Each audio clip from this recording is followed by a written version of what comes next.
Et si je vous disais qu'il existe, quelque part sous nos pieds, sous les vagues de l'océan, sous les sables du désert, une vérité si ancienne, si profonde, si dérangeante, que l'humanité entière a choisi de l'oublier.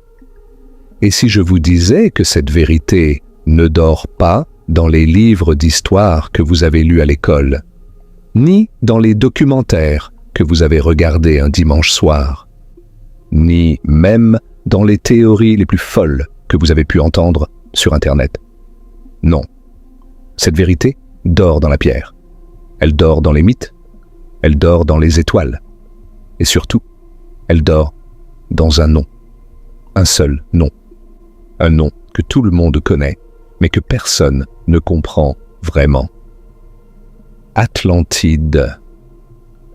Vous pensez savoir ce qu'est l'Atlantide. Vous pensez que c'est une légende et un conte de fées pour adultes. Une histoire inventée par un philosophe grec il y a 2400 ans pour illustrer une leçon morale. C'est ce qu'on vous a dit. C'est ce qu'on vous a appris. C'est ce que le monde académique répète comme un mantra depuis des siècles. Mais voici le problème. Plus on creuse, plus on fouille, plus on examine les preuves, les corrélations, les découvertes, les dates, les structures, les mythes, les cartes, les données géologiques, les données astronomiques, les données archéologiques, plus quelque chose de profondément troublant commence à émerger. Quelque chose qui ne devrait pas être là. Quelque chose qui remet en question tout ce que nous croyons savoir sur notre propre histoire. Et c'est exactement ce que nous allons faire ensemble aujourd'hui. Nous allons creuser. Nous allons descendre dans ce terrier de lapin, couche après couche, preuve après preuve, mystère après mystère. Et je vous préviens maintenant, avec toute la sincérité dont je suis capable, plus nous allons creuser dans l'histoire de l'Atlantide, plus ça va devenir troublant. Laissez-moi commencer par vous poser quelques questions. Des questions simples en apparence, mais dont les réponses pourraient changer votre vision du monde. Pourquoi est-ce que chaque civilisation ancienne sur cette planète, sans exception, possède un mythe de déluge catastrophique? Les Sumériens en avaient un, les Hébreux en avaient un, les Hindous en avaient un, les Chinois en avaient un, les Mayas en avaient un, les aborigènes d'Australie en avaient un, les tribus amérindiennes en avaient des centaines. Plus de 200 récits de déluge existent à travers tous les continents habités de la Terre. 200. Pas 2. Pas 10. 200. Et ils décrivent tous essentiellement la même chose. Une inondation catastrophique mondiale qui a effacé une civilisation antérieure. Coïncidence? Vraiment. 200 coïncidences. Sur 6 continents. Chez des peuples qui n'avaient aucun contact les uns avec les autres. Qui ne parlaient pas les mêmes langues. Qui ne partageaient pas les mêmes religions. Et pourtant, ils racontent tous la même histoire. Pourquoi Platon, l'un des esprits les plus brillants de toute l'histoire de l'humanité, l'homme qui a fondé la première université du monde occidental, l'homme dont les écrits ont façonné la philosophie, la science, les mathématiques et la politique pendant 24 siècles. Oh, pourquoi cet homme a-t-il risqué toute sa réputation pour écrire sur l'Atlantide? Et surtout, pourquoi a-t-il insisté avec une emphase inhabituelle pour lui que ce n'était pas un mythe, qu'il ne racontait pas une fiction, qu'il transmettait un récit véridique, un alétinos logos, une histoire vraie, transmise par les prêtres égyptiens? Pourquoi un homme de cette stature intellectuelle mentirait-il sur quelque chose d'aussi spécifique, avec des mesures précises, des dates précises, une géographie précise et une chaîne de transmission vérifiable.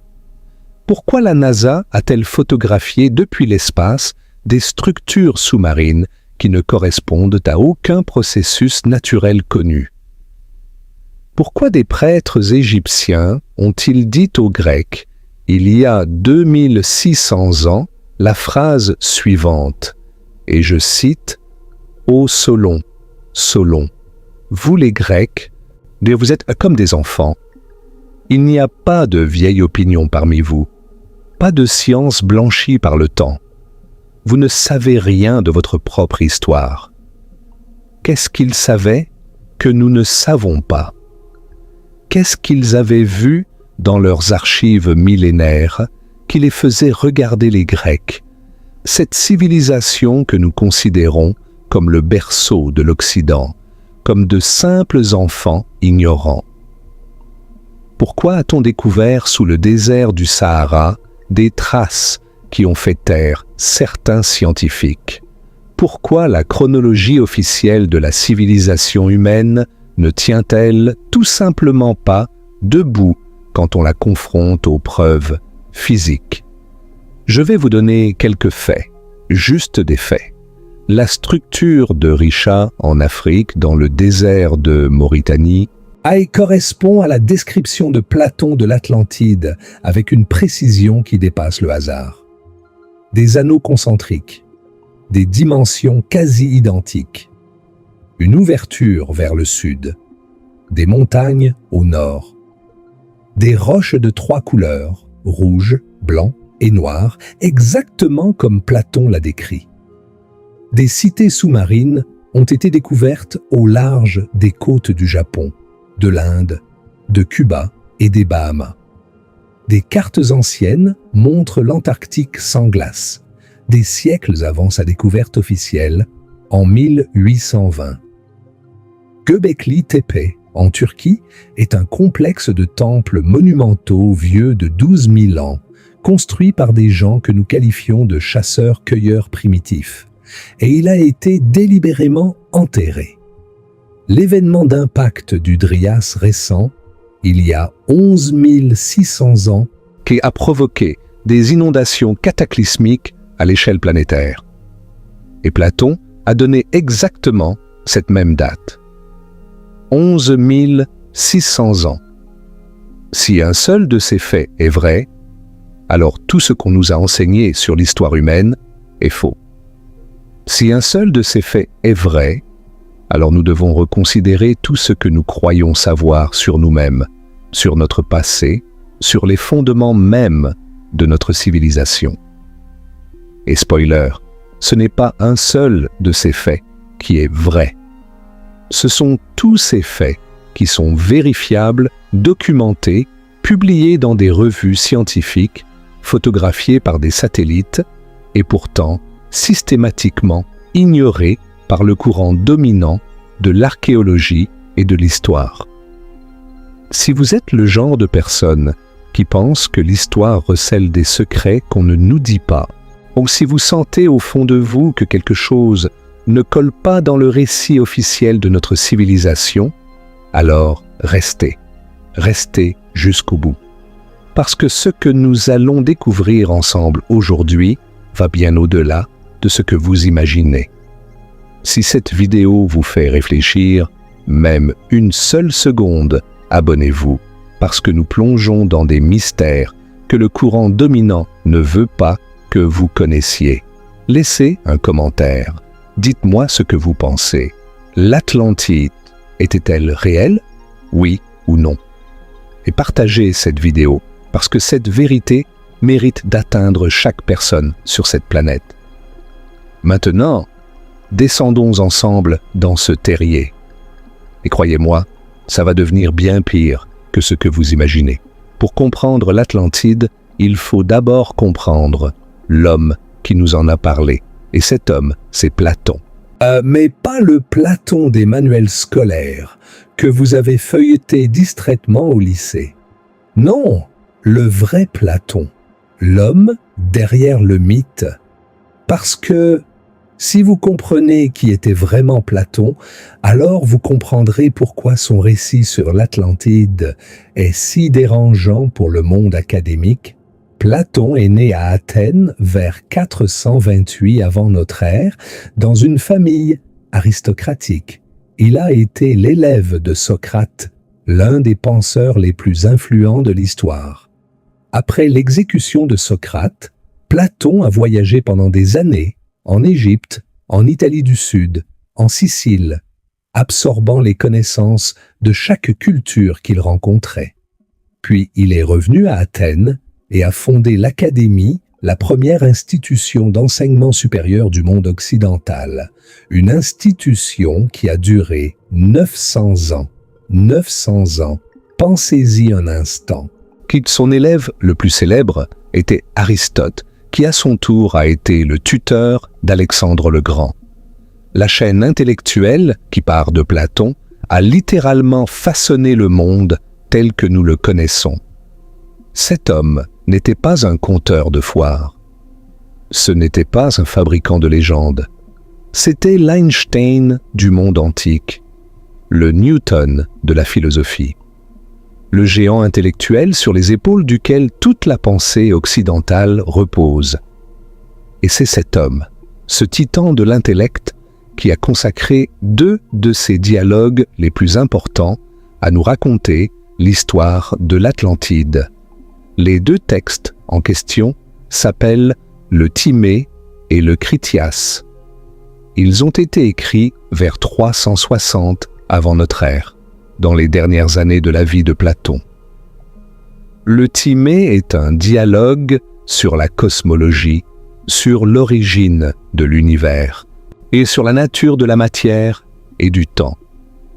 C'est dans ce contexte, un contexte de réflexion profonde sur la nature de la réalité, que Platon introduit l'histoire de l'Atlantide.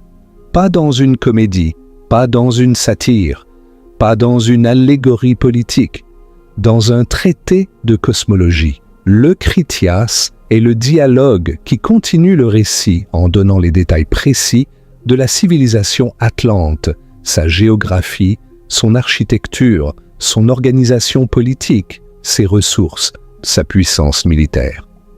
Mais voici ce qui est étrange. Le Critias est inachevé. Il s'arrête en plein milieu d'une phrase. Platon a commencé à décrire le moment où Zeus convoque les dieux pour décider du sort de l'Atlantide. Et le texte s'arrête, net, comme si quelqu'un avait arraché la plume de sa main, comme si quelque chose l'avait empêché de terminer. Pourquoi? Et personne ne le sait avec certitude. Certains disent que Platon est mort avant de finir. D'autres disent qu'il a choisi de ne pas finir. D'autres encore murmurent qu'il y avait quelque chose dans la suite du récit qui ne pouvait pas être écrit. Nous n'aurons probablement jamais la réponse. Mais le mystère demeure. Ce qui est absolument crucial à comprendre, c'est la chaîne de transmission du récit. Platon ne prétend pas avoir inventé cette histoire. Il décrit très précisément comment elle lui est parvenue. Solon, l'un des 7 sages de la Grèce, le législateur d'Athènes, le plus respecté des hommes d'État grec, a voyagé en Égypte vers 590 avant notre ère. À Saïs, dans le delta du Nil, il a visité le temple de la déesse Neith, le plus ancien et le plus sacré des temples égyptiens. Là, les grands prêtres lui ont raconté l'histoire de l'Atlantide en s'appuyant sur des archives inscrites sur les colonnes mêmes du temple, des archives qui, selon les prêtres, remontaient à des milliers d'années avant même la fondation de la civilisation grecque. Solon a rapporté ce récit en Grèce. Il l'a transmis à son parent Dropides. Dropides l'a transmis à Critias l'Ancien. Critias l'Ancien l'a transmis à son petit-fils, Critias le Jeune. Et Critias le Jeune l'a raconté à Platon. 4 générations. Une chaîne de transmission claire, nommée vérifiable. ce n'est pas le comportement de quelqu'un qui invente une fiction. C'est le comportement de quelqu'un qui documente une source. Et Platon va encore plus loin. Il utilise le mot alétinos logos pour décrire son récit. En grec ancien, cela signifie récit véridique, histoire vraie. Nonte, c'est l'opposé du mot mythos, qui désigne un mythe ou une fable. Platon savait faire la différence entre les deux. Il utilisait le mot mythos dans d'autres contextes, quand il racontait des allégories. Pour l'Atlantide, il a choisi alétinos logos, histoire vraie. Et ça, le monde académique ne sait pas quoi en faire. Alors, que décrit exactement Platon? Accrochez-vous, parce que le niveau de détail est stupéfiant pour quelque chose qui est supposé être une simple fiction. Il décrit une île, ou plutôt un continent, situé au-delà des colonnes d'Hercule. Les colonnes d'Hercule, c'est le nom antique du détroit de Gibraltar, ce passage étroit entre l'Espagne et le Maroc qui relie la Méditerranée à l'océan Atlantique. Platon dit que l'Atlantide se trouvait au-delà de ce point, dans l'Atlantique. Donc il dit que cette île était plus grande que la Libye et l'Asie mineure réunies. La Libye, dans la géographie antique, désignait toute l'Afrique du Nord connue. L'Asie mineure, c'est la Turquie actuelle. Donc Platon décrit un territoire massif. Il donne la date avec une précision chirurgicale. 9000 ans avant la visite de Solon en Égypte. Solon a visité l'Égypte vers 590 avant notre ère. 9000 plus 590, cela nous donne environ 9600 avant notre ère, soit il y a environ 11 600 ans. Retenez ce chiffre. 11 600 ans.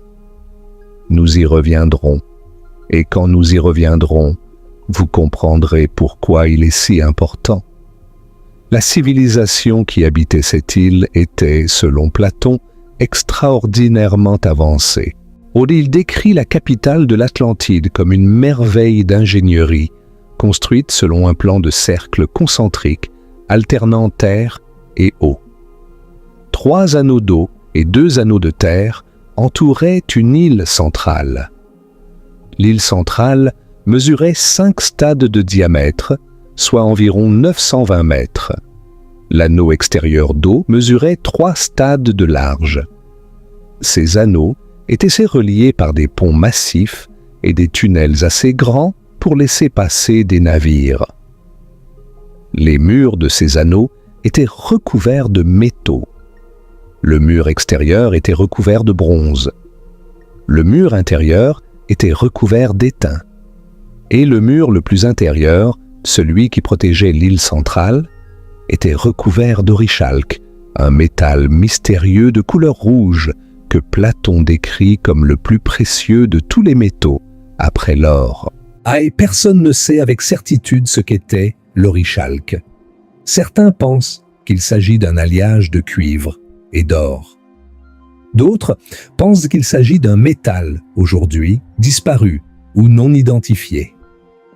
Mais Platon le mentionne avec une spécificité qui va bien au-delà de l'invention littéraire. Un canal massif reliait la mer à la cité centrale, permettant aux navires d'accéder directement au cœur de la ville.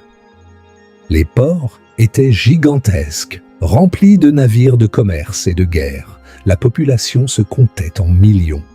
L'armée atlante était terrifiante par sa taille, 10 000 chars de guerre, 1200 navires, 240 000 soldats. L'agriculture produisait 2 récoltes par an grâce à un climat idéal et un système d'irrigation sophistiqué. Des éléphants vivaient sur l'île. Chaque type de métal, de bois, et de nourriture était disponible en abondance. L'architecture surpassait tout ce que la Grèce antique avait jamais produit. Et les Atlantes contrôlaient des parties de l'Afrique, de l'Europe et de la Méditerranée. C'était, selon Platon, la plus grande puissance que le monde ait jamais connue. Mais l'histoire ne s'arrête pas à la gloire. C'est ici que Platon introduit la dimension morale, et c'est probablement la raison pour laquelle beaucoup de gens pensent que tout le récit est une allégorie. Selon Platon, les Atlantes étaient initialement un peuple noble et vertueux, béni par le dieu Poséidon lui-même. Poséidon était tombé amoureux d'une mortelle nommée Clito, et il avait façonné l'île en cercle concentrique de terre et d'eau pour la protéger.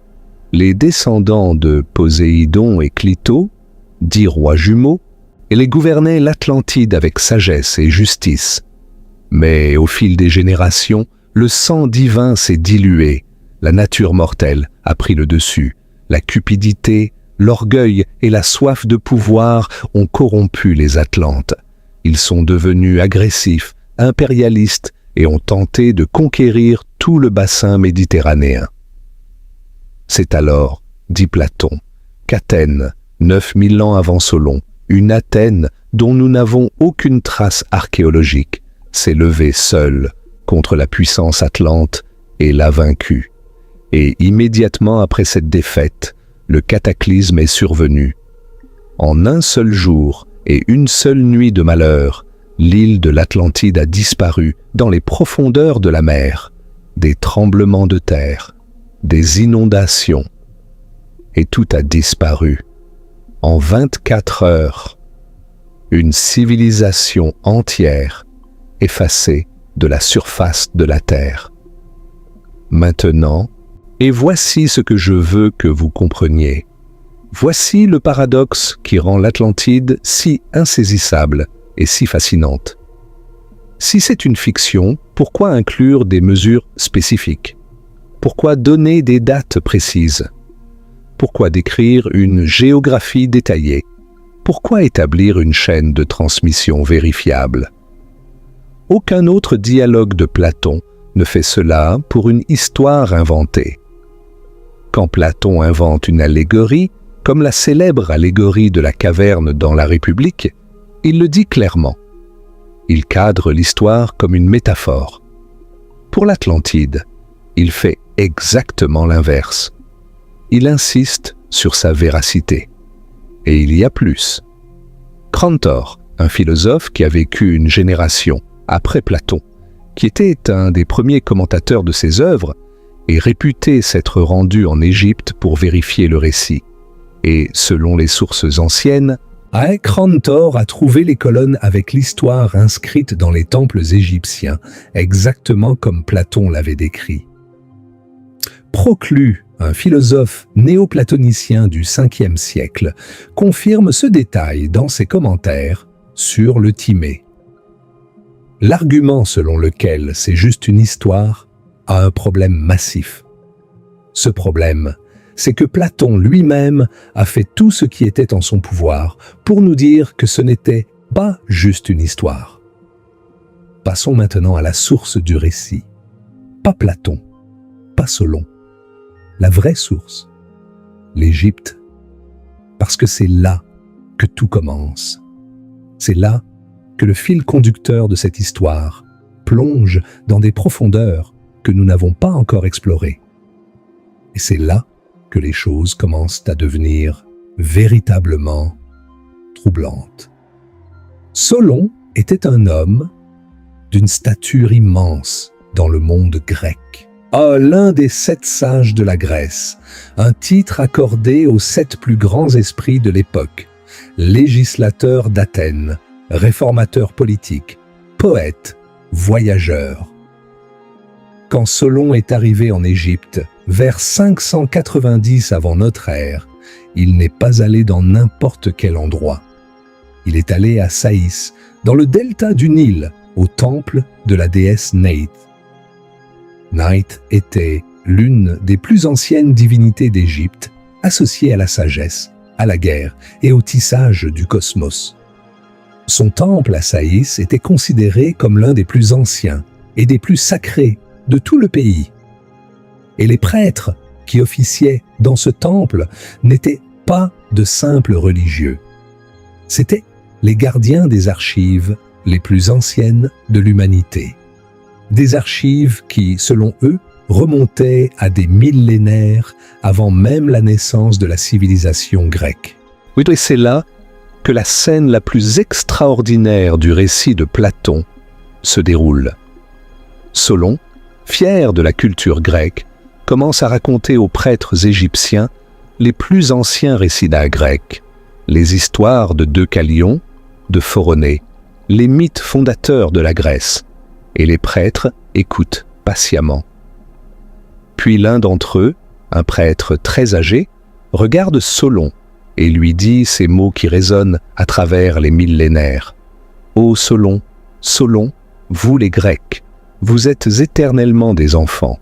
Un Grec vieux, cela n'existe pas. » Et quand Solon demande ce qu'il veut dire, le prêtre répond « Vous êtes jeune d'esprit, car vous ne possédez aucune opinion ancienne, fondée sur une tradition ancienne, aucune connaissance blanchie par le temps.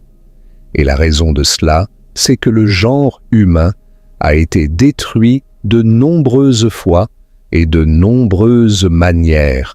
Et il le sera encore. Les plus grandes destructions sont par le feu et par l'eau. Vous ne vous souvenez que d'un seul déluge, alors qu'il y en a eu beaucoup. Vous ne savez pas que la plus noble et la plus magnifique race d'hommes qui ait jamais existé a vécu dans votre propre pays et que vous et toute votre cité descendez d'un petit reste de cette race. Vous l'ignorez parce que les survivants, pendant de nombreuses générations, sont morts sans laisser de traces écrites. Prenez un moment pour absorber la portée de cette déclaration. Un prêtre égyptien dit à un sage grec que la Grèce a oublié sa propre histoire, que de multiples civilisations ont existé et ont été détruites avant la leur, que les catastrophes cycliques, le feu et l'eau, effacent périodiquement la mémoire de l'humanité, et que les Égyptiens, eux, ont préservé ces souvenirs dans leurs archives. C'est exactement ce que les historiens alternatifs comme Graham Hancock soutiennent aujourd'hui, que l'histoire humaine n'est pas une ligne droite de progrès, qu'elle est une série de cycles, de montées et de chutes, de civilisations qui s'élèvent et qui sont anéanties, et que nous, dans notre arrogance moderne, avons oublié les chapitres les plus importants de notre propre histoire. Les archives égyptiennes ne s'arrête pas au récit de Solon. Au temple d'Horus à Edfou, dans le sud de l'Égypte, on trouve les textes de la construction, des inscriptions gravées sur les murs du temple, qui décrivent ce que les Égyptiens appelaient Zep Tepi, le premier temps. Ce premier temps est décrit comme un âge d'or qui a précédé l'histoire égyptienne connue. Un temps où des êtres semi-divins, les 7 sages, sont venus d'une île qui avait été détruite par une inondation. Ces sages ont apporté avec eux la connaissance, la sagesse et les plans nécessaires pour reconstruire la civilisation. Ils ont établi les fondations de ce qui allait devenir l'Égypte. Les textes de la construction décrivent ces sages comme les bâtisseurs du premier temple, un archétype divin que chaque temple égyptien ultérieur était censé reproduire. Et d'où venaient ces sages? D'une île dans l'océan, une île qui avait été engloutie par les eaux, une île que les Égyptiens appelaient l'île de Luf ou l'île de la création. Cela ne vous rappelle rien. Et puis, il y a les listes royales. La pierre de Palerme et la liste royale de Turin, 2 des documents les plus importants de l'égyptologie. La liste royale de Turin et d'un papyrus du XIIIe siècle avant notre ère énumère les rois d'Égypte en remontant dans le temps. Elle commence par les pharaons historiques que nous connaissons. Puis, elle remonte plus loin aux suivants d'Horus, les Shemsu-Hor, des êtres semi-divins qui auraient régné sur l'Égypte pendant des milliers d'années. Et avant les suivants d'Horus, la liste mentionne le règne des dieux eux-mêmes. Ptah, Rê, Osiris, Seth, Horus, pendant des durées de temps qui se comptent en dizaines de milliers d'années. L'égyptologie mainstream rejette cette partie des listes royales comme mythologique. De la simple mythologie, disent-ils. Mais voici le problème. Les Égyptiens étaient les archivistes les plus méticuleux de toute l'histoire de l'humanité. Chaque transaction, chaque événement, chaque récolte, chaque crue du Nil, où tout était enregistré avec une précision obsessionnelle. Et ces mêmes archivistes méticuleux auraient mélangé mythe et réalité dans leur liste royale. Vraiment ? N'est-il pas plus probable qu'ils documentaient ce qu'ils croyaient sincèrement être leur histoire réelle, même si cette histoire remontait à des temps que nous ne pouvons pas imaginer. Et puis, il y a la stèle de l'inventaire, découverte à Gizeh, près de la grande pyramide. Cette stèle affirme que le sphinx et certaines structures de Gizeh existaient avant le pharaon Khéops, celui que nous considérons comme le constructeur de la grande pyramide. Si c'est vrai, alors qui les a construits? Et quand? Robert Schoch, géologue à l'université de Boston, a étudié l'érosion du sphinx pendant des années. Sa conclusion est que les marques d'érosion sur le sphinx ne sont pas cohérentes avec l'érosion par le vent et le sable, qui est le type d'érosion dominant en Égypte depuis au moins 5000 ans. Les marques correspondent plutôt à une érosion par l'eau de pluie. Une érosion intense, prolongée par des précipitations abondantes. Or, la dernière période de pluies abondantes dans cette région du Sahara remonte à la fin de la période humide africaine, entre 7000 et 12 000 ans avant notre ère. Cela signifie que le sphinx pourrait avoir 7000, 10 000, peut-être même 12 000 ans. 12 000 ans. Cela correspond exactement à la chronologie de l'Atlantide. Et si le sphinx est aussi ancien que Schoch le pense, alors quelqu'un avec des compétences architecturales et sculpturales avancées vivait en Égypte à cette époque. Et quelqu'un dont l'histoire officielle ne reconnaît pas l'existence. Le mythe d'Osiris renforce ce tableau de manière troublante. Osiris, le dieu le plus important du panthéon égyptien, est décrit comme venant de l'ouest, d'au-delà de l'océan. Il a apporté la civilisation, l'agriculture, les lois et la connaissance au peuple de la vallée du Nil. Les suivants d'Horus, les Shemsu-Hor, sont décrits comme des êtres semi-divins qui ont régné sur l'Égypte avant les pharaons humains, perpétuant l'héritage d'Osiris. Et le mot égyptien, Amentet, qui désigne le royaume des morts, signifie littéralement l'Occident, la terre, au-delà de l'océan, à l'ouest. Pour les Égyptiens, le pays des morts était à l'ouest, au-delà de la mer, exactement là où Platon situe l'Atlantide. Étaient-ils des survivants de l'Atlantide, les suivants d'Horus, ou que les 7 sages d'Edfou, Osiris venant de l'ouest, était-il la mémoire égyptienne d'un peuple venu du Nil englouti pour refonder la civilisation? Et il y a un dernier détail qui rend tout cela encore plus troublant. La civilisation égyptienne est apparue de manière apparemment soudaine.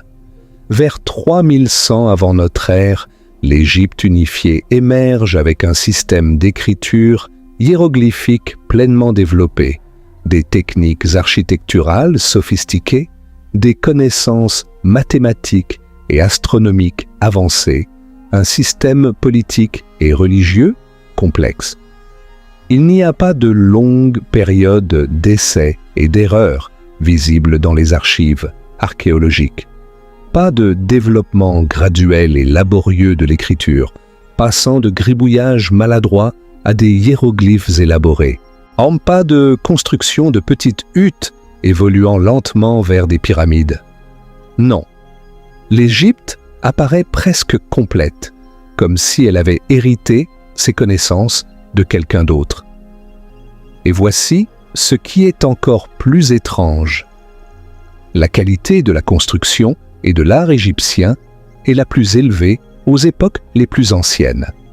Les pyramides de la 4e dynastie, les plus anciennes, sont les plus grandes et les mieux construites. Les pyramides ultérieures sont plus petites, moins bien construites et souvent en ruine. La qualité diminue avec le temps. C'est l'inverse de ce qui devrait se passer avec une civilisation qui se développe naturellement.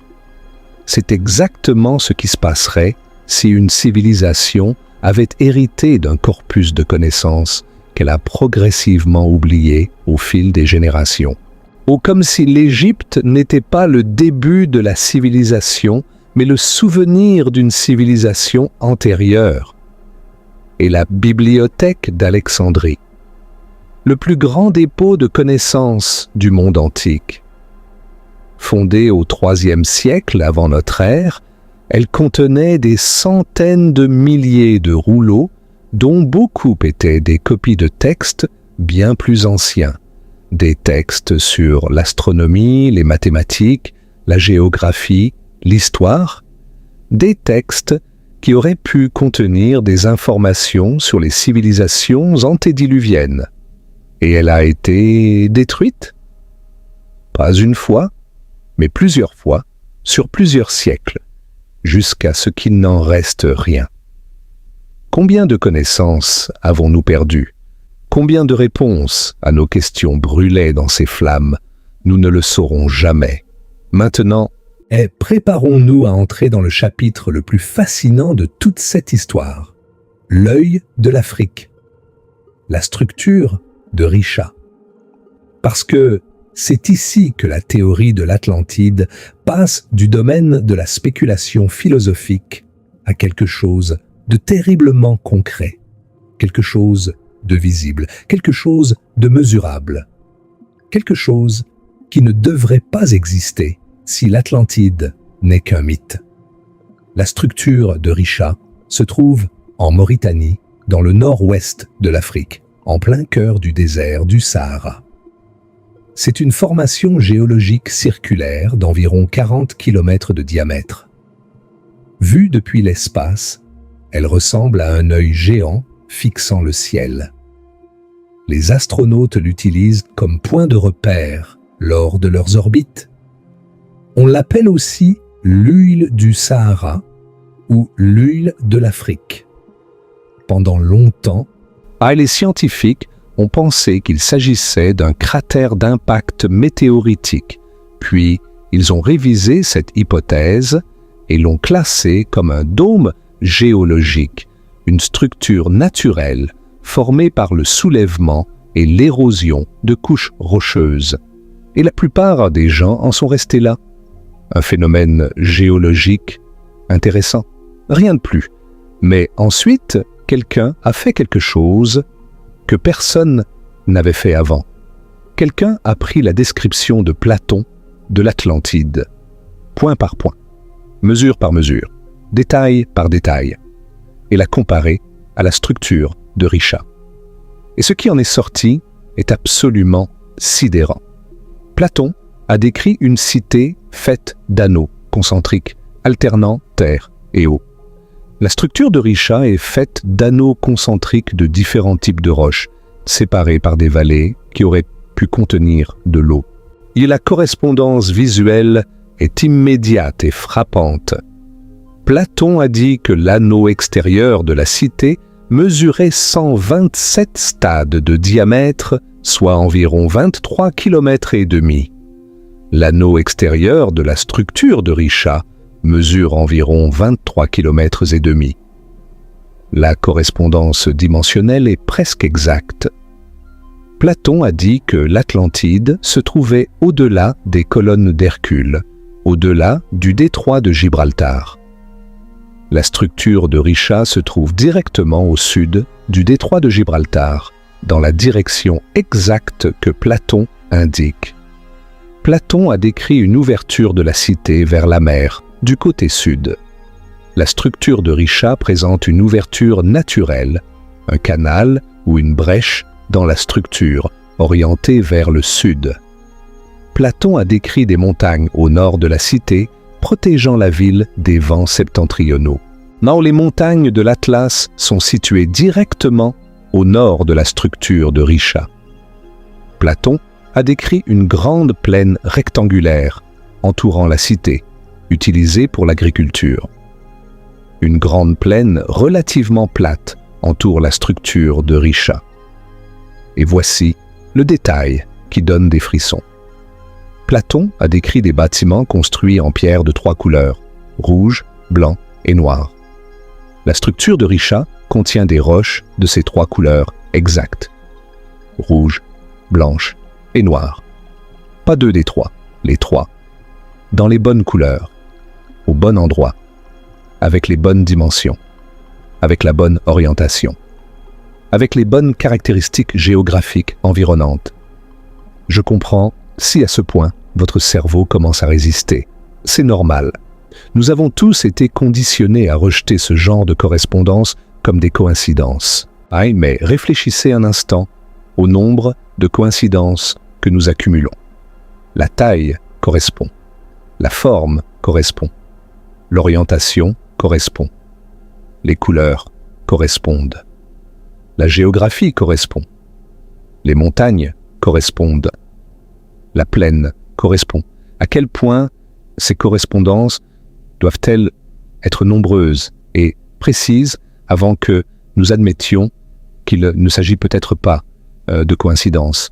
Mais il y a un problème évident, et je ne vais pas l'ignorer, parce que c'est le premier argument que tout sceptique soulèvera. La structure de Richa est au milieu du Sahara, le désert le plus aride de la planète. Il n'y a pas d'eau. Il n'y a pas d'océan. Comment une cité insulaire pourrait-elle se trouver au milieu d'un désert? C'est une objection parfaitement légitime. Et la réponse est l'une des révélations les plus stupéfiantes de la climatologie moderne. Le Sahara n'a pas toujours été un désert. Il y a entre 11 000 et 5 000 ans, le Sahara était vert.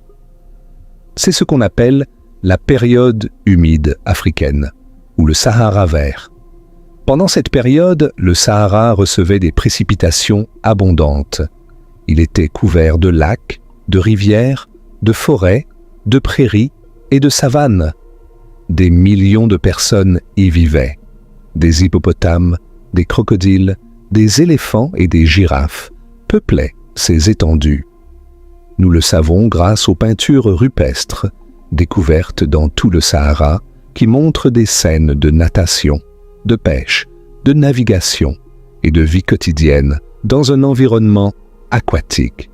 Le Sahara était un paradis et la structure de Richa se trouvait au cœur de ce paradis. Chez les images satellites de la NASA et de l'Agence spatiale européenne révèlent un réseau d'anciens chenaux fluviaux qui sillonnent le Sahara. Ces rivières fossiles sont clairement visibles sous le sable grâce à l'imagerie radar et infrarouge. Et certains de ces chenaux passent directement par et autour de la structure de Richa. L'ancien système fluvial du Tamanrasset, un réseau de rivières massifs qui drainait l'ensemble du Sahara occidental, avait des affluents qui convergeaient vers la zone de la structure de Richa. Il y avait de l'eau là. Beaucoup d'eau. Assez d'eau pour remplir les anneaux concentriques. Assez d'eau pour alimenter des canaux et des ports. Assez d'eau pour supporter une civilisation. Et cette période humide correspond exactement à la chronologie de l'Atlantide. Il y a 11 600 ans, le Sahara était vert, humide et habitable. L'eau était là. La géographie était là. Les dimensions étaient là. Les couleurs étaient là. Tout correspondait. Mais les sceptiques ne s'arrêtent pas là. Ils disent qu'il n'y a pas de structures artificielles visibles à la structure de Richa. Pas de mur, pas de fondation, pas de route. Et c'est vrai, nous n'avons pas trouvé de structures évidentes. Mais réfléchissez à ceci, 11 600 ans d'érosion. 11 600 ans de sable, de vent, de chaleur et de dégradation géologique. La plupart des structures en pierre de cette époque auraient été réduites en poussière. Les structures de bois, de métal et d'autres matériaux périssables auraient disparu en quelques siècles. Et surtout, personne n'a jamais réalisé de fouilles archéologiques sérieuses sur le site. Pas de fouilles, pas de tranchées, pas de carottage systématique, rien. Un site qui correspond à la description de Platon avec une précision troublante, et personne ne l'a jamais creusé. Pourquoi? C'est la question qui devrait obséder chaque archéologue sur cette planète. Si vous avez un candidat pour la localisation de l'Atlantide qui correspond à plus de critères que n'importe quel autre site au monde, pourquoi ne pas y envoyer une équipe de fouilles? Même si c'est juste pour prouver que ce n'est pas l'Atlantide. Au moins, nous aurions une réponse. Mais le silence est assourdissant. Plusieurs chercheurs ont tenté d'organiser des expéditions vers la structure de Risha. Le gouvernement mauritanien a été difficile à convaincre. Le financement est presque impossible à obtenir pour un projet lié à l'Atlantide, un sujet considéré comme tabou dans les cercles académiques. George S. Alexander et Nathalie Rosen ont réalisé un travail documentaire sur le site. Jimmy Corsetti, connu sous le nom de Bright Insight sur les plateformes en ligne, a attiré l'attention mondiale sur la théorie et a accumulé un corpus impressionnant de preuves visuelles et dimensionnelles. Mais le monde académique reste silencieux. Le monde académique ne veut pas toucher à ce sujet. Et quand un sujet est évité avec une telle détermination par les institutions censées ne rechercher la vérité, cela pose des questions que nous ne pouvons pas ignorer. Si ce n'est pas l'Atlantide, alors qu'est-ce que c'est? Et si c'est possiblement l'Atlantide, pourquoi personne ne vérifie? De toutes les localisations proposées, pour l'Atlantide, en Méditerranée, en Antarctique, dans les Caraïbes, en mer du Nord, au milieu de l'Atlantique. Non, la structure de Risha correspond à plus de critères spécifiques de la description de Platon que n'importe quel autre site sur Terre. Ce n'est pas une opinion. C'est un fait mesurable, comparable et vérifiable.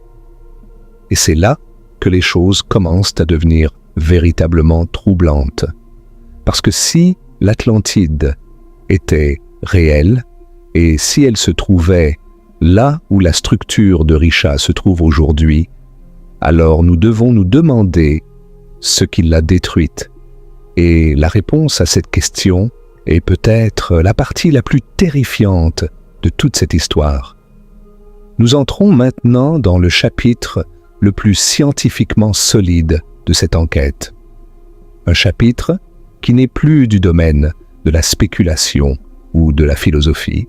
Un chapitre qui est publié dans les revues scientifiques les plus prestigieuses du monde, Nature, Science, avec les Proceedings of the National Academy of Sciences.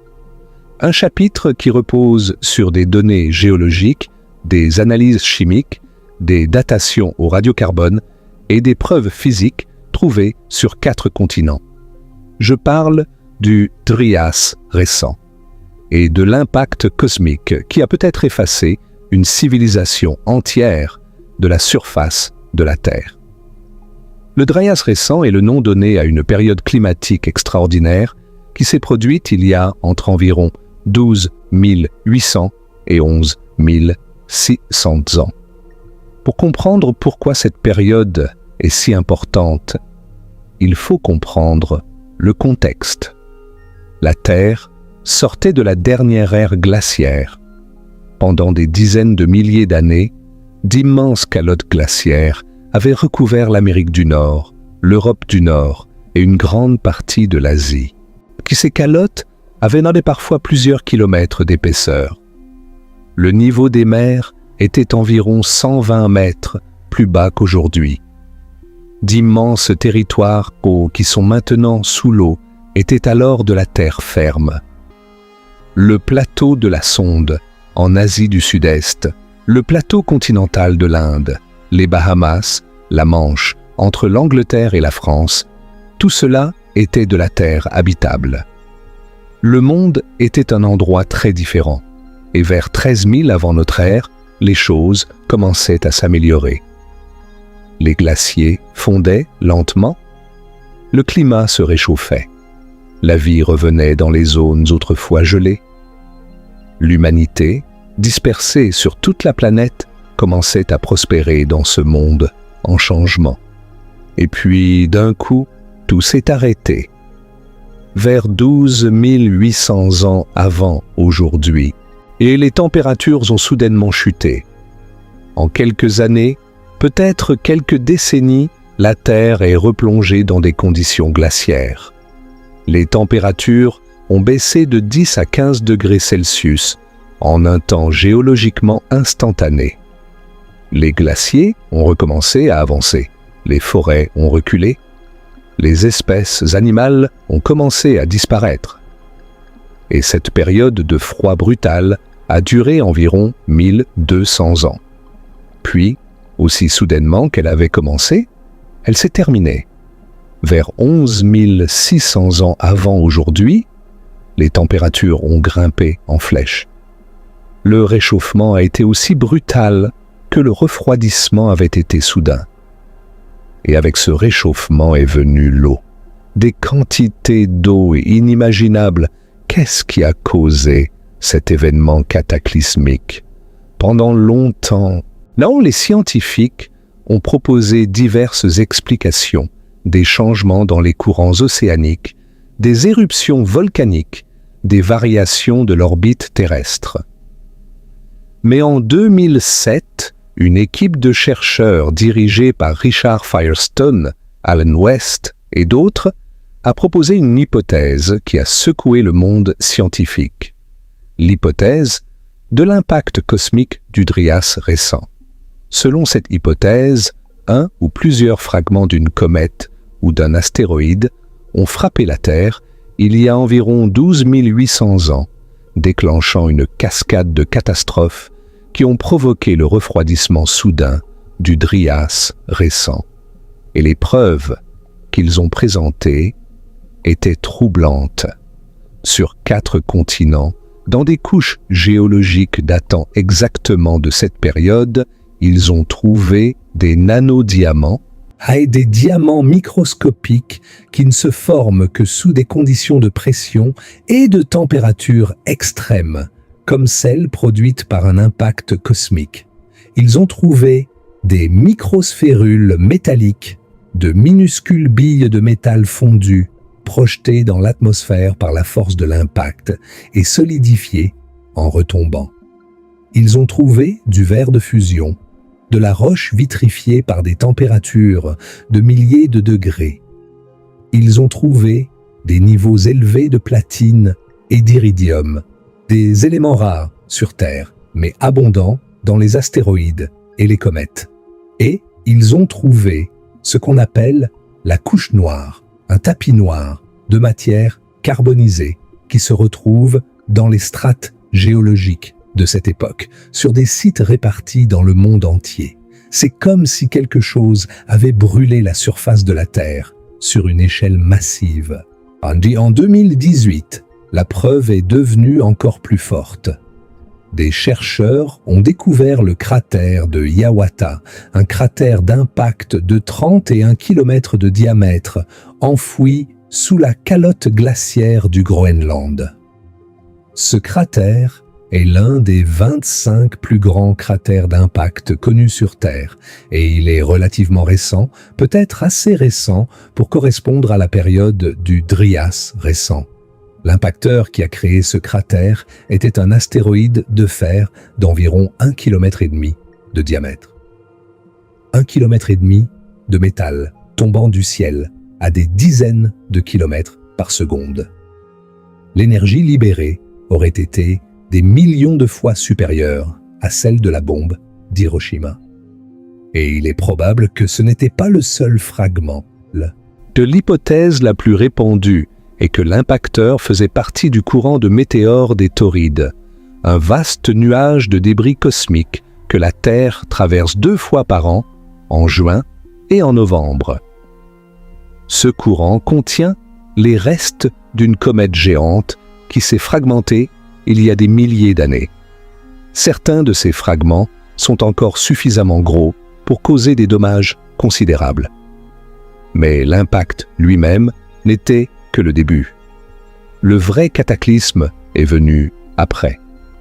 À la fin du Drias récent, il y a environ 11 600 ans, les choses se sont accélérées de manière catastrophique. Les immenses calottes glaciaires qui recouvraient l'Amérique du Nord, l'Europe et l'Asie ont commencé à fondre rapidement. Le niveau des mers, qui avait été plus bas de 120 mètres, a commencé à monter, et cette montée n'a pas été lente et graduelle. Elle s'est faite par impulsions soudaines et violentes. L'une de ces impulsions, connue sous le nom de pulse d'eau de Fontainebleau, a fait monter le niveau des mers d'environ 14 mètres en seulement quelques siècles. 14 mètres. Pour mettre cela en perspective, une montée du niveau des mers de même 1 ou 2 mètres aujourd'hui serait considérée comme catastrophique. 14 mètres, c'est un mur d'eau qui redessine la carte du monde. Mais le pire, c'est ce qui s'est passé avec les lacs glaciaires. Pendant la période glaciaire, d'immenses lacs d'eau douce s'étaient formés derrière les barrages naturels créés par les glaciers. Le plus grand de tous était le lac Agassiz, un lac glaciaire qui couvrait une partie de ce qui est aujourd'hui le Manitoba, l'Ontario, le Minnesota, entre le Dakota du Nord et le Saskatchewan. Ce lac était plus grand que tous les grands lacs modernes réunis, plus grand que la mer Noire. C'était une mer intérieure d'eau douce, retenue par des murs de glace de plusieurs centaines de mètres de haut. Et quand ces murs de glace ont commencé à fondre et à se fissurer, le lac s'est vidé. Pas lentement, pas progressivement. D'un coup, des barrages de glace se sont rompus et des trilliards de tonnes d'eau douce se sont déversées dans l'océan Atlantique en quelques jours ou quelques semaines. L'impact sur les courants océaniques a été dévastateur. L'afflux soudain d'eau douce dans l'Atlantique Nord a perturbé la circulation thermohaline, le système de courant qui régule le climat mondial. Le climat mondial est entré en chaos. Et les côtes de tous les continents ont été balayées par des vagues massives et des inondations cataclysmiques. Il existe une preuve physique extraordinaire de ces inondations. Dans l'est de l'État de Washington, aux États-Unis, se trouvent les Channeled Scablands, un paysage lunaire de canyons, de cascades asséchées et de formations rocheuses sculptées par l'eau. Dans les années 1920, un géologue nommé J. Harlan Bretz a proposé que ce paysage avait été créé par des inondations massives d'une échelle biblique.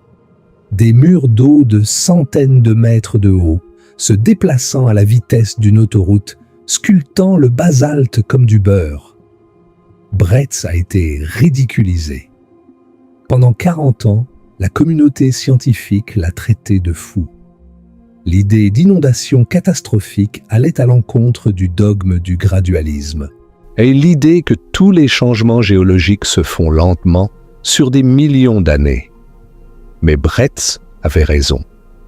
Aujourd'hui, c'est de la science acceptée.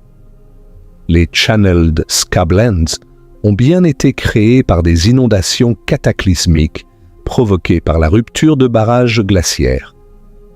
Et ces inondations ne se sont pas limitées à l'État de Washington.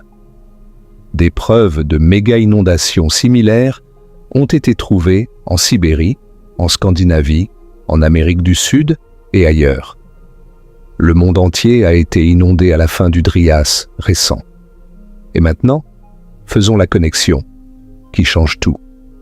Platon a dit que l'Atlantide a été détruite il y a 9000 ans avant Solon, soit environ 11 600 ans avant notre époque. Le Dryas récent s'est terminé il y a environ 11 600 ans, avec des inondations cataclysmiques à l'échelle mondiale.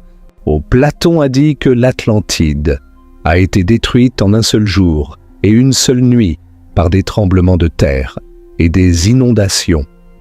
Les méga-inondations de la fin du Dryas récent auraient pu détruire n'importe quelle civilisation côtière en quelques heures. Platon avait raison sur la date. Il avait raison sur le mécanisme de destruction. Il avait raison sur l'échelle de la catastrophe. Alors, sur quoi d'autre avait-il raison? Et ce n'est pas tout. Les mythes de déluge. Plus de 200 civilisations réparties sur tous les continents habités racontent la même histoire. Les Sumériens avaient l'épopée de Gilgamesh, dans laquelle le héros Utnapishtim survit à un déluge envoyé par les dieux en construisant un grand bateau et en sauvant des animaux et des semences. Les Hébreux avaient l'histoire de Noé dans la Genèse, mais un récit si similaire à celui de Gilgamesh que les chercheurs pensent qu'ils partagent une source commune. Les Hindous avaient l'histoire de Manu et du poisson, dans laquelle le premier homme est averti d'un déluge par un poisson divin, l'avatar Matsya de Vishnu, et survit en construisant un bateau.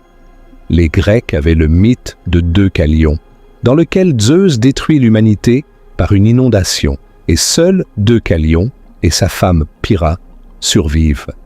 Les Chinois avaient le grand déluge de Gunyu, dans lequel les eaux recouvrent la terre, et un héros passe des générations à les drainer. Les Mayas avaient le Popol Vuh, dans lequel les dieux détruisent le monde par un déluge. Les aborigènes d'Australie, qui possèdent les traditions orales les plus anciennes de la planète, certaines datant peut-être de plus de 10 000 ans, racontent des histoires de temps du rêve, dans lesquelles les eaux ont recouvert la terre et ont transformé le monde. Les tribus amérindiennes, des Hopi aux Crees, des Navajo aux Lakota, possèdent des centaines de récits de déluges différents. 200 mythes, 6 continents, des peuples sans aucun contact entre eux, la même histoire, le même événement, approximativement la même période. Il faut une détermination extraordinaire pour regarder toutes ces preuves et continuer à dire que ce n'est qu'une coïncidence. Maintenant, descendons sous les vagues. Parce que si une civilisation avancée existait il y a 11 600 ans, quand le niveau des mers était 120 mètres plus bas qu'aujourd'hui, alors ces villes, ces ports, ces monuments devraient être sous l'eau. Et devinez quoi? Ils y sont. En 1987. Au large de la côte de l'île de Yonaguni, à l'extrême sud du Japon, un plongeur nommé Kiichiro Aratake a découvert quelque chose d'extraordinaire. À environ 25 mètres, sous la surface de l'océan, il a trouvé une structure de pierre massive. Des terrasses plates, des angles droits, des escaliers, des piliers, des canaux. Le professeur Masaki Kimura de l'université des Ryukyus a étudié cette structure pendant plus de 25 ans. Sa conclusion est qu'il s'agit d'une structure artificielle, construite par l'homme, potentiellement vieille, de plus de 10 000 ans. Les sceptiques disent que c'est une formation naturelle, que le grès se fracture naturellement en angle droit. Et c'est vrai, le grès peut former des angles droits, mais pas des escaliers symétriques, pas des piliers jumeaux, pas des canaux parallèles, et surtout, Cette zone était de la terre ferme pendant la dernière ère glaciaire, quand le niveau des mers était plus bas. Quelqu'un a construit cela quand c'était encore au-dessus de l'eau. Puis, les eaux ont monté et l'ont englouti. Au large de la côte du Gujarat, en Inde, se trouve Dwarka. Dwarka est décrite dans les textes anciens hindous comme une magnifique cité construite par le Seigneur Krishna lui-même. Les textes disent qu'elle était composée de 6 secteurs, dotés de larges routes, de places publiques, de temples et de palais. Et les textes disent aussi qu'après la mort de Krishna, la mer a englouti Dwarka. Pendant des siècles, cette histoire a été considérée comme un mythe. Puis des archéologues marins, dirigés par S.R. Rao de l'Institut national d'océanographie de l'Inde, ont plongé au large de Dwarka et ont trouvé des murs de pierre, Des rues, des structures portuaires, des ancres, une cité sous-marine réelle correspondant aux descriptions mythologiques. Et les datations suggèrent que certains de ces vestiges pourraient avoir plus de 9000 ans. Plus extraordinaire encore, dans le golfe de Kambat, également au large de l'Inde, des sonars ont détecté une structure sous-marine colossale qui ressemble à une ville planifiée. Des artefacts récupérés de cette zone ont été datés à 9500 ans. Une vraie ville sous-marine correspondant à des descriptions anciennes, dites mythologiques. Le mythe devient réalité. En 1968, près de l'île de Bimini Nord, aux Bahamas, des plongeurs ont découvert ce qu'on appelle la route de Bimini, une formation longue d'environ 800 mètres, composée de blocs rectangulaires de calcaire disposés en forme de J. Cela ressemble à une route antique, ou à un mur, ou à une structure portuaire. Et voici le détail qui donne des frissons. En 1938, Edgar Cayce, un médium américain, surnommé le prophète endormi, avait prédit que des preuves de l'Atlantide seraient découvertes près de Bimini entre 1968 et 1969. Et c'est exactement là, et exactement à cette période, que la route de Bimini a été trouvée. Coïncidence ou prescience, je vous laisse juger. Les sceptiques disent que c'est du beach rock naturel, de la roche de plage formée par des processus géologiques. Mais les blocs semblent avoir été placés, pas formés naturellement. Ils reposent sur de la roche plus ancienne, et de ce qui est inconsistant avec une formation naturelle. Et d'autres structures ont été trouvées à proximité, des arrangements rectangulaires, des cercles de pierre, des colonnes. Et puis, il y a la découverte de Cuba. En 2001, Paulina Zelitsky et Paul Weinsweig de la société Advanced Digital Communications effectuaient une cartographie sonar au large de la pointe occidentale de Cuba. Et ce qu'ils ont trouvé les a laissés bouche bée.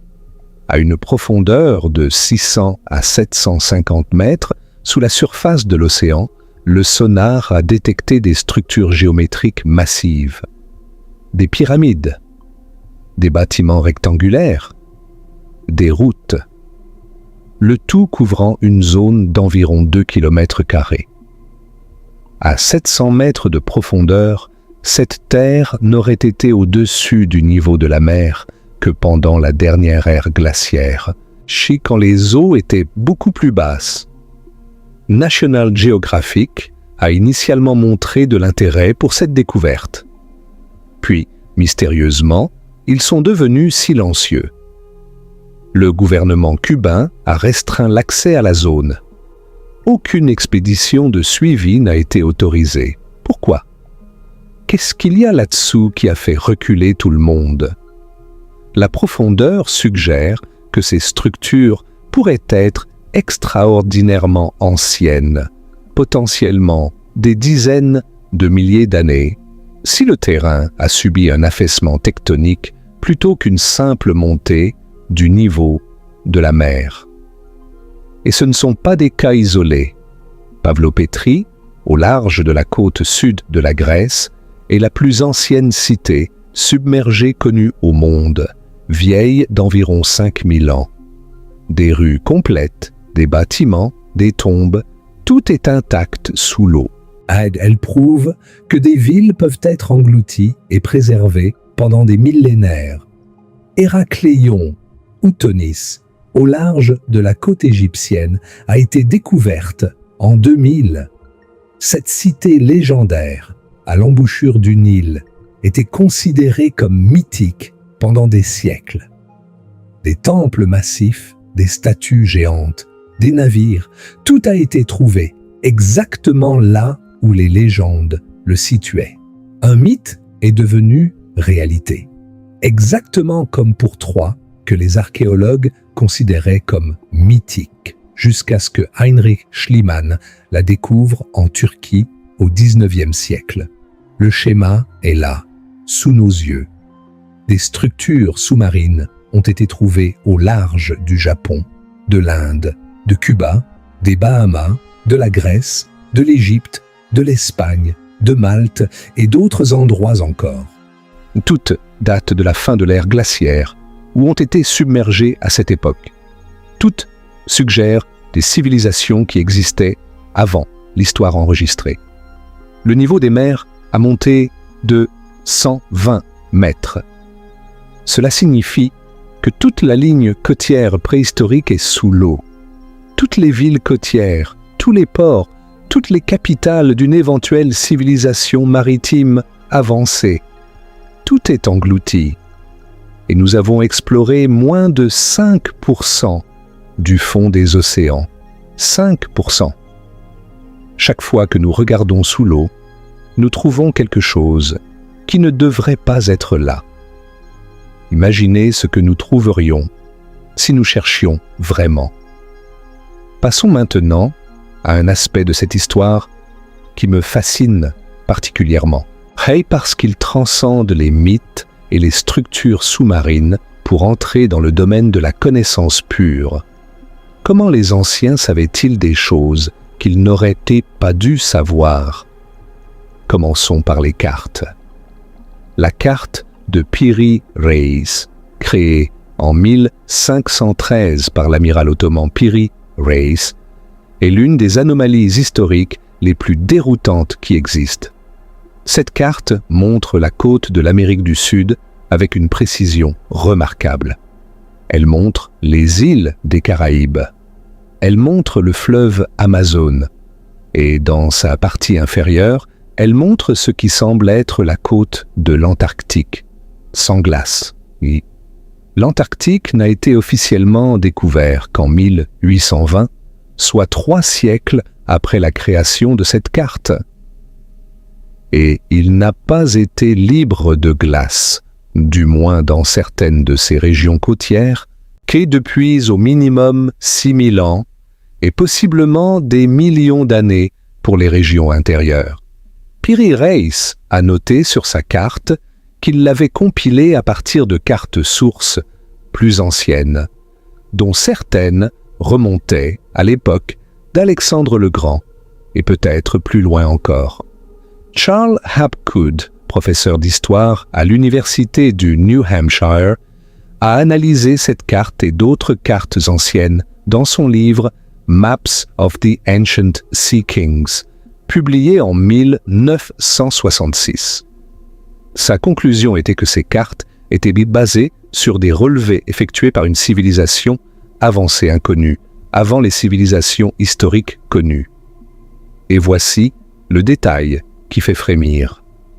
Albert Einstein lui-même a lu le travail de Hapgood, a correspondu avec lui et a écrit la préface d'un de ses livres, déclarant que ses arguments étaient simples mais convaincants.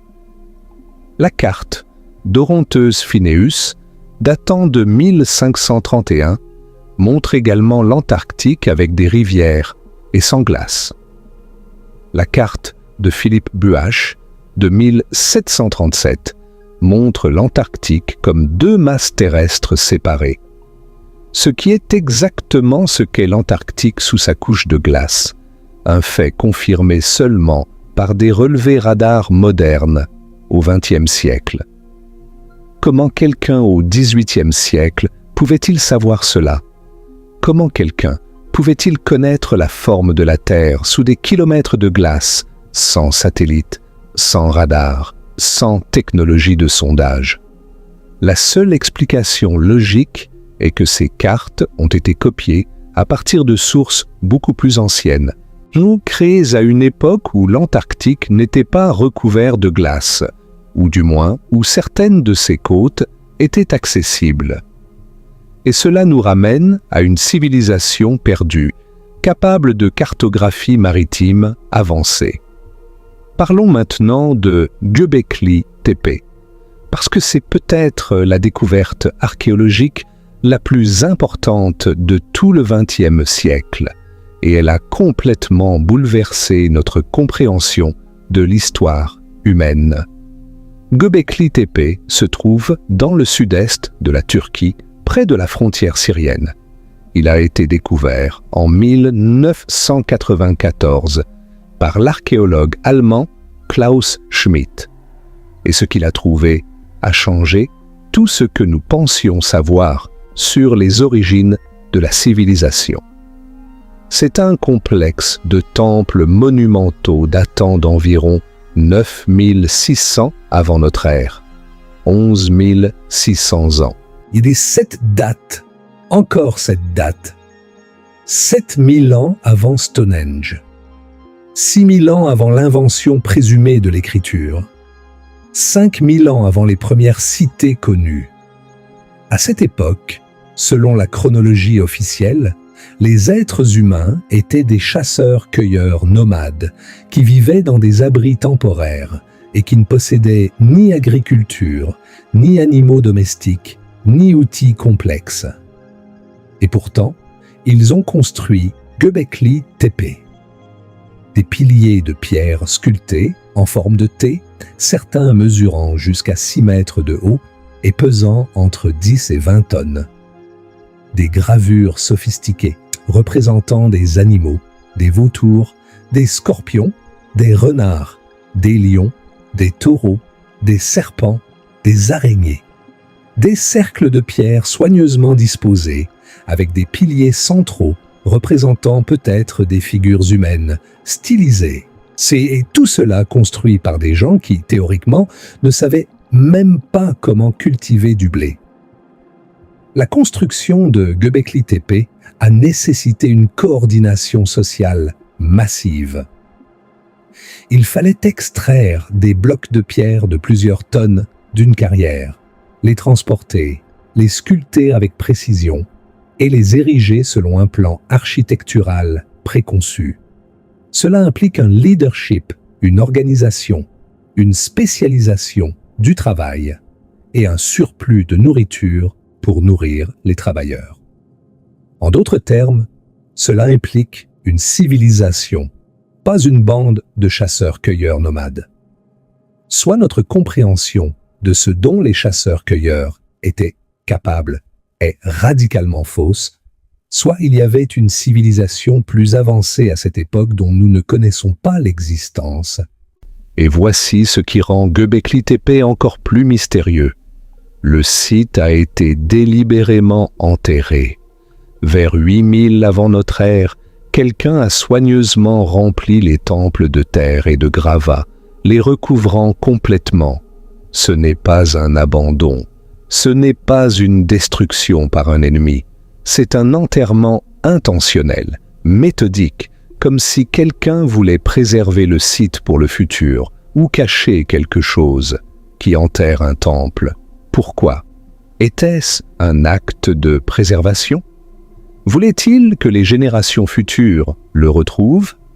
Ou voulait-il au contraire que personne ne le retrouve jamais? Le pilier 43 de Göbekli Tepe, surnommé la pierre du vautour, est peut-être le plus révélateur de tous. Il montre un vautour tenant un cercle, un scorpion et d'autres symboles. En 2017, Des chercheurs de l'Université d'Édimbourg ont publié une étude démontrant que les gravures sur ce pilier correspondent à des positions stellaires. Plus précisément, elles correspondent aux positions des étoiles telles qu'elles apparaissaient vers 10 950 avant notre ère. Et les symboles pourraient encoder la date d'un impact cométaire. Ce pilier pourrait être un mémorial, un monument commémoratif d'une catastrophe cosmique, un message des survivants d'un cataclysme gravé dans la pierre pour que les générations futures n'oublient jamais ce qui s'est passé. Göbekli Tepe ne serait pas un temple au sens religieux. Ce serait une capsule temporelle, un avertissement. L'avancée des connaissances anciennes ne s'arrête pas à Göbekli Tepe. Regardons la grande pyramide de Gizeh, le monument le plus célèbre et le plus énigmatique de la planète. Elle est alignée au nord avec une précision de 3/60 de degré. Pour mettre cela en perspective, même avec la technologie moderne, atteindre ce niveau de précision d'alignement est un exploit remarquable. Le périmètre de la base de la pyramide, divisé par 2 fois sa hauteur, donne une approximation de pi avec une précision de 4 décimales. La pyramide encode les dimensions de la Terre elle-même. Son périmètre de base est une représentation de la circonférence de la Terre à l'échelle de 1 sur 43 200. Et le nombre 43 200 est un nombre précessionnel. La précession des équinoxes, le lent mouvement de bascule de l'axe de la Terre, décrit un cycle complet en 25 920 ans. Et 25 920 divisé par 60 donne 432. Le nombre 43 200 est 432 multiplié par 100. Et voici un détail qui a fait le tour du monde. La latitude de la Grande Pyramide est de 29,979 degrés nord. La vitesse de la lumière est de 299 792,458 mètres par seconde. Les 4 premiers chiffres de la latitude correspondent aux 4 premiers chiffres significatifs de la vitesse de la lumière. Coïncidence, peut-être, mais combinée à toutes les autres données mathématiques encodées dans la pyramide, cette correspondance fait partie d'un tableau plus large qui devient de plus en plus difficile à rejeter comme le fruit du hasard. Angkor Wat, au Cambodge, reflète la constellation du dragon telle qu'elle apparaissait en 10 500 avant notre ère. Les 3 pyramides de Gizeh reflètent la ceinture d'Orion telle qu'elle apparaissait en 10 500 avant notre ère. Teotihuacan, au Mexique, reproduit également l'arrangement de la ceinture d'Orion. L'île de Pâques, Angkor Wat, Gizeh et Nazca se trouvent tous sur un même grand cercle autour de la Terre. Un grand cercle est le plus court chemin entre 2 points sur une sphère, l'équivalent d'une ligne droite sur un globe. Et ces 4 sites monumentaux, séparés par des milliers de kilomètres et construits par des civilisations supposément sans aucun contact entre elles, se trouvent tous sur le même grand cercle. Les probabilités que cela soit le fruit du hasard sont astronomiquement faibles. Quelqu'un, à un moment donné de l'histoire, possédait une connaissance géographique globale. Quelqu'un connaissait la forme de la Terre, la position des continents et la précision nécessaire pour aligner des monuments avec les étoiles et les unes avec les autres à travers des distances intercontinentales. Le mécanisme d'Anticythère est une autre pièce troublante de ce puzzle. Découvert en 1901 dans une épave au large de l'île d'Anticythère, en Grèce, C'est un appareil en bronze datant d'environ 200 à 100 avant notre ère. C'est un calculateur analogique d'une sophistication stupéfiante. Il pouvait prédire les éclipses solaires et lunaires, les positions des planètes, les phases de la Lune et même les dates des Jeux olympiques. Il contenait au moins 30 engrenages de bronze d'une précision qui n'a pas été égalée avant le XIVe siècle, soit 1500 ans plus tard. Cette technologie est apparue de nulle part dans le monde antique. Il n'y a pas de prototype connu, pas de version plus simple antérieure, pas de développement graduel visible. C'est comme si quelqu'un avait construit un ordinateur sans jamais avoir inventé la calculatrice. D'où venait cette connaissance? Était-ce le dernier écho d'un savoir hérité d'une civilisation plus ancienne? À Pumapunku, en Bolivie, sur l'altiplano, à plus de 3800 mètres d'altitude, se trouvent des blocs de pierre en forme de hache découpés avec une précision qui défie l'explication.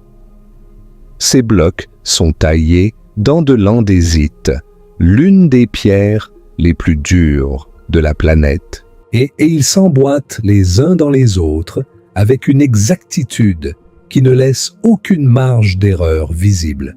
À Sacsayhuaman, au Pérou, les murs mégalithiques sont composés de pierres polygonales, dont certaines pèsent plus de 100 tonnes, ajustées avec une telle précision qu'il est impossible de glisser une feuille de papier entre elles. À Baalbek, au Liban, le trilithon est composé de 3 pierres, pesant chacune environ 800 tonnes, soulevées et placées à plusieurs mètres de hauteur. Et tout près se trouve la pierre de la femme enceinte, un monolithe de 1000 tonnes, le plus grand bloc de pierre taillée du monde antique. Les grues modernes les plus puissantes peuvent à peine soulever 100 tonnes. Comment des peuples anciens ont-ils déplacé des blocs de 1000 tonnes? Ce n'est pas seulement un mystère. Ou c'est une impossibilité selon notre compréhension actuelle de la technologie antique. À moins que notre compréhension soit fausse. À moins qu'il ait existé des connaissances et des techniques dont nous n'avons aucune idée. Tout cela pointe vers une conclusion unique et incontournable. Il existait une civilisation avancée avant l'histoire enregistrée. Une civilisation qui possédait des connaissances en astronomie, en mathématiques, en ingénierie et peut-être en technologie que nous ne comprenons pas. Cette civilisation a été détruite par un cataclysme et ces connaissances ont été dispersées, transmises en fragments aux cultures qui ont suivi. L'Atlantide n'est pas juste une ville, c'est un symbole de cette civilisation perdue. Et maintenant, nous devons poser la question la plus inconfortable de toutes. Mais pourquoi la science mainstream ne veut-elle pas que vous sachiez cela? Je veux être très clair sur ce point. Je ne suis pas en train de dire que tous les scientifiques sont des conspirateurs. La grande majorité des archéologues, des géologues et des historiens sont des personnes honnêtes et dévouées qui cherchent sincèrement la vérité. Le problème n'est pas les individus. Le problème est le système. Et le système est conçu, consciemment ou inconsciemment, pour résister aux changements fondamentaux de paradigme. Prenons l'exemple du dogme Clovis First. Pendant plus de 70 ans, la science officielle a affirmé que les premiers humains étaient arrivés dans les Amériques il y a 13 000 ans, via le pont terrestre de Béringie, en suivant un couloir libre de glace entre les 2 calottes glaciaires nord-américaines. Et c'était le consensus. C'était dans les manuels. C'était accepté comme un fait. Et quiconque osait le remettre en question était professionnellement détruit. Des archéologues comme Jacques Cinq-Mars, qui avaient trouvé des preuves d'habitation humaine dans les grottes de Bluefish au Yukon, datant de 24 000 ans, ont vu leur carrière sabotée. Leurs articles étaient rejetés, leurs pairs les évitaient. Ils étaient traités comme des hérétiques. Et aujourd'hui, nous savons qu'ils avaient raison. Les preuves d'une présence humaine dans les Amériques remontant à 20 000, 30 000, peut-être même 50 000 ans s'accumulent de manière irrésistible. Le dogme Clovis First est mort. Mais les carrières qu'il a détruites ne reviendront pas. C'est exactement ce qui se passe avec l'hypothèse d'une civilisation perdue. O. Graham Hancock, journaliste et auteur de Fingerprints of the Gods en 1995, puis d'America Before en 2019, a proposé une thèse simple et cohérente. Une civilisation avancée existait pendant l'ère glaciaire, principalement sur les côtes aujourd'hui submergées. Elle a été détruite par le cataclysme du Dryas récent. Les survivants se sont dispersés à travers le monde et ont transmis leurs connaissances aux cultures qu'ils ont rencontrées, devenant les civilisateurs, les sages, les dieux des mythologies anciennes. Et pour cette thèse, Hancock a été attaqué, ridiculisé, traité de pseudo-scientifique et même de raciste, ce dernier qualificatif étant peut-être le plus absurde et le plus malhonnête de tous. Sa série documentaire « Ancien Apocalypse », diffusée sur Netflix en 2022, On est devenu l'un des documentaires les plus regardés de la plateforme. Et la réaction du monde académique a été révélatrice. La Society for American Archaeology a écrit une lettre à Netflix demandant le retrait de la série, la qualifiant de nuisible. Des archéologues ont exigé que Netflix ajoute des avertissements ou des contre-arguments. Pourquoi? Pourquoi des scientifiques ont-ils si peur d'un journaliste qui pose des questions? Si ces théories sont fausses, il devrait être facile de les réfuter avec des preuves. Pourquoi essayer de le faire taire au lieu de le réfuter? La véhémence de la réaction suggère que quelque chose de plus profond est en jeu, que la communauté académique sent que le paradigme est en danger. Il y a aussi les allégations concernant la Smithsonian Institution, le plus grand complexe de musées et de recherche au monde. Des chercheurs ont documenté des cas où la Smithsonian a reçu des artefacts anomaux, des squelettes de grande taille, des objets qui ne correspondaient pas à la chronologie officielle, des preuves de contact précolombien entre l'Ancien et le Nouveau Monde. Et ces artefacts ont été perdus, enfermés dans des coffres-forts ou simplement jamais étudiés.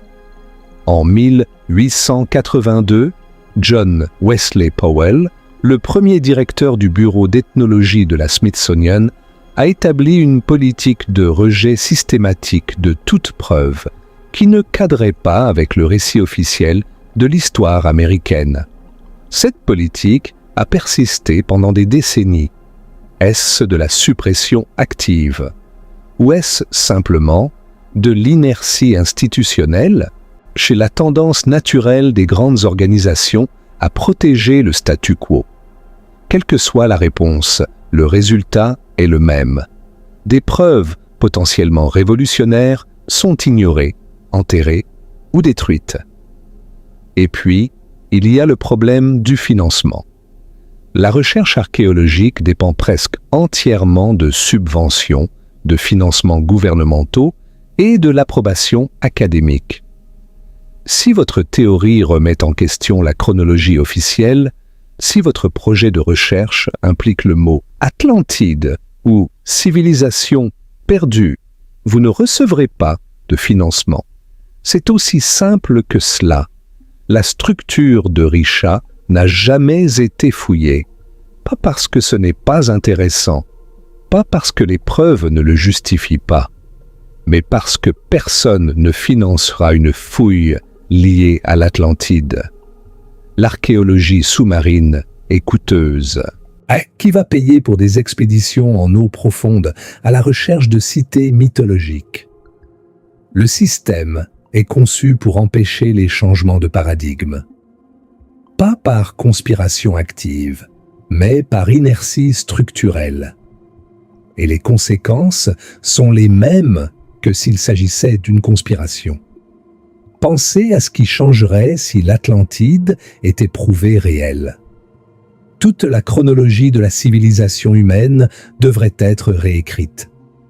Les manuels scolaires de chaque école sur la planète deviendraient obsolètes du jour au lendemain. Des carrières académiques entières, construites sur des décennies de travail défendant la chronologie officielle, seraient invalidées. Les réputations institutionnelles seraient détruites. L'origine des civilisations égyptiennes, sumériennes et de la vallée de l'Indus serait remise en question.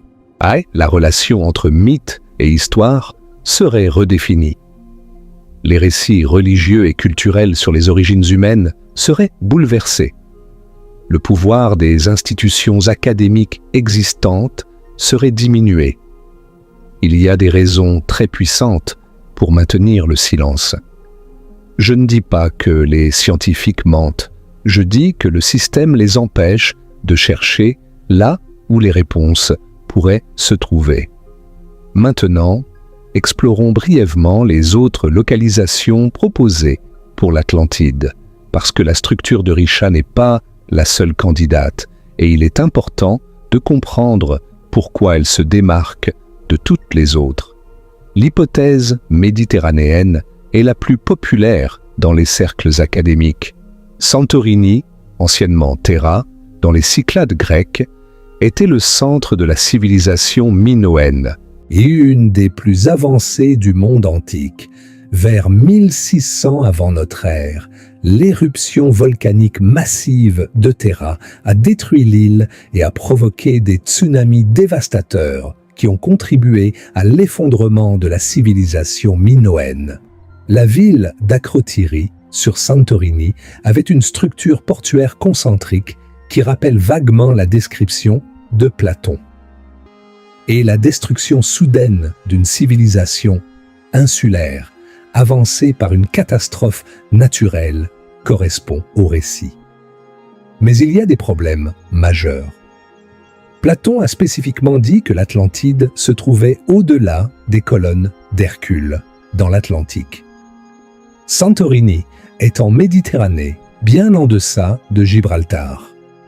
Platon a dit que la destruction a eu lieu 9000 ans avant Solon. L'éruption de Terra a eu lieu environ 1100 ans avant Solon. C'est un décalage de 8000 ans. Pour faire correspondre Santorini à l'Atlantide, il faut soit ignorer la géographie de Platon, soit ignorer sa chronologie, soit les deux.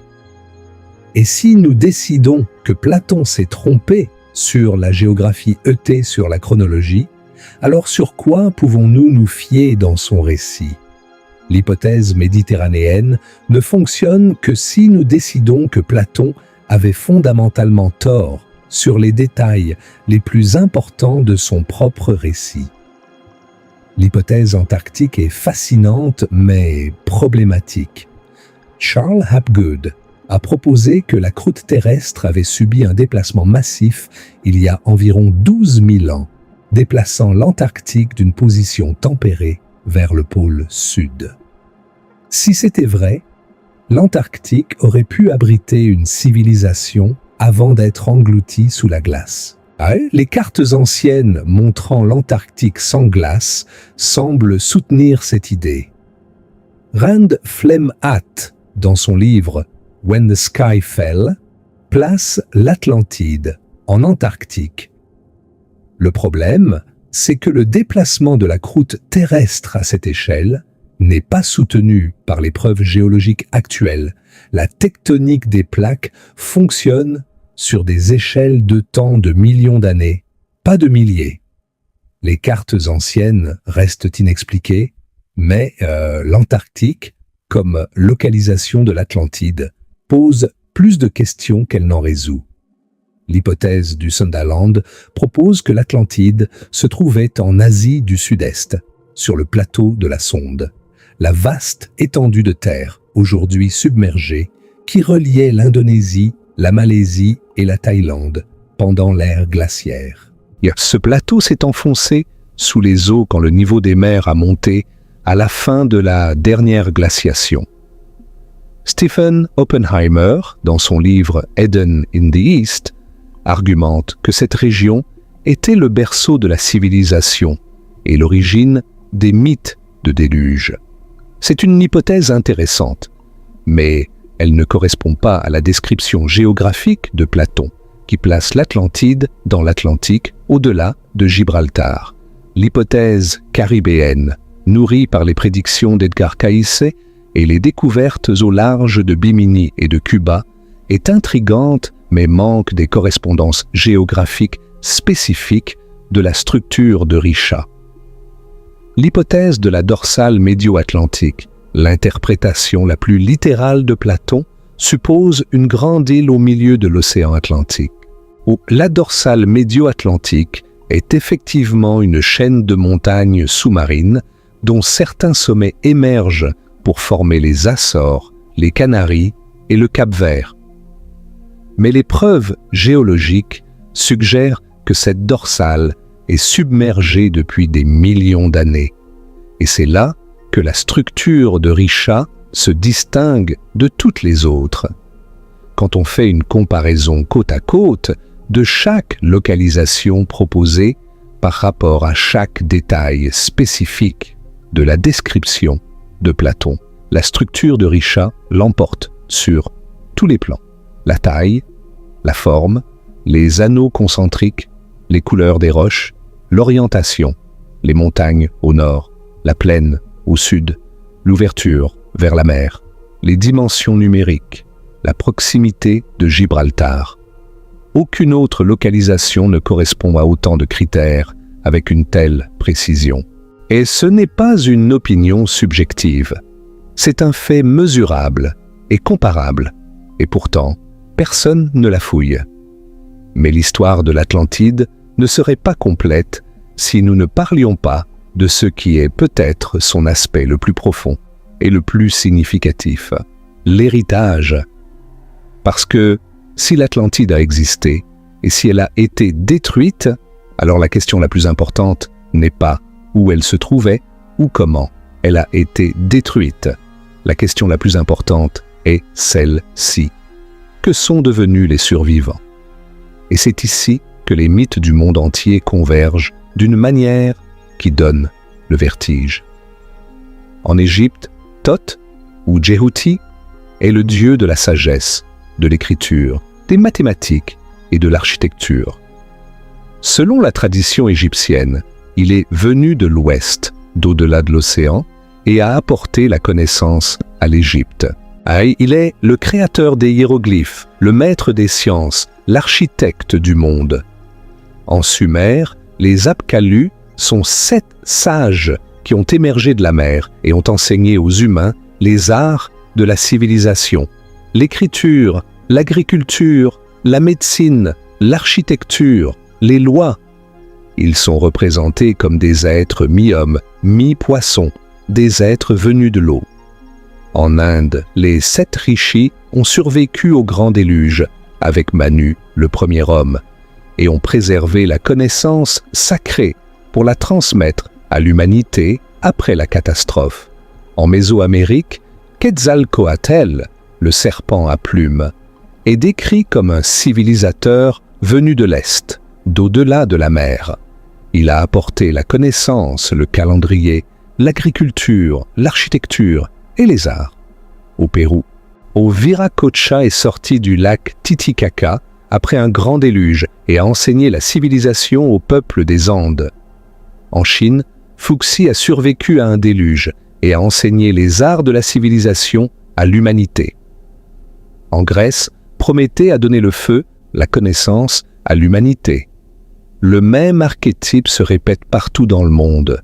Des êtres sages qui survivent à une catastrophe traversent les eaux et apportent la connaissance nécessaire pour reconstruire la civilisation.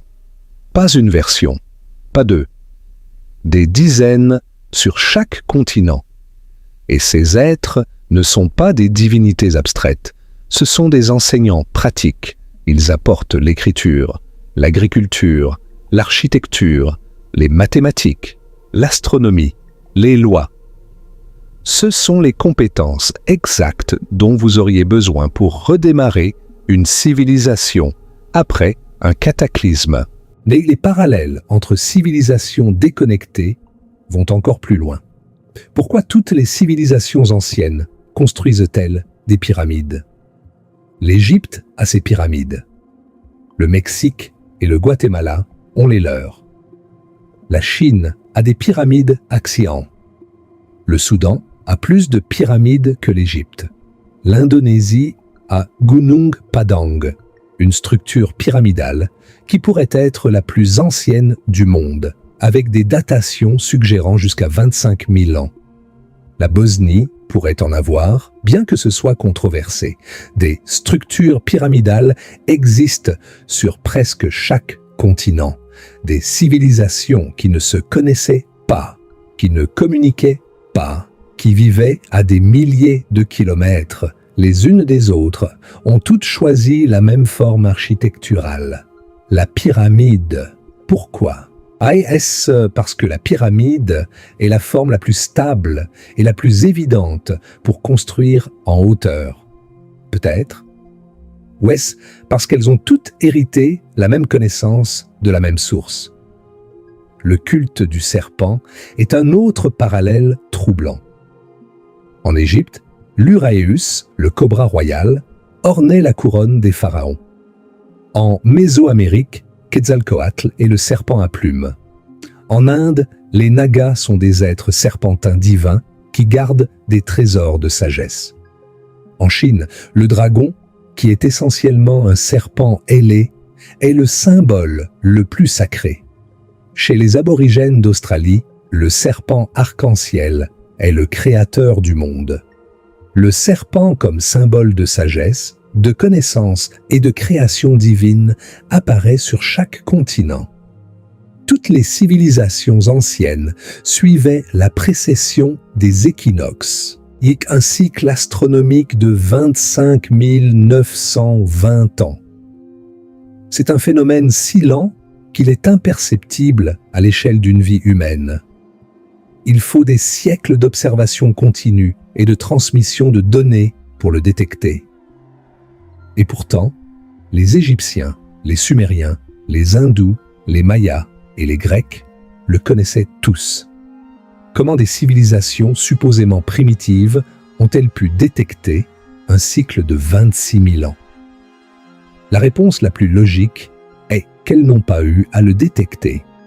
On leur a dit.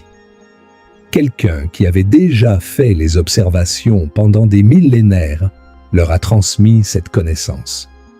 La révolution néolithique est un autre mystère qui s'éclaire dans ce contexte.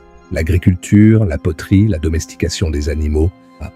Sont apparus presque simultanément dans plusieurs régions du monde entre 9000 et 7000 avant notre ère.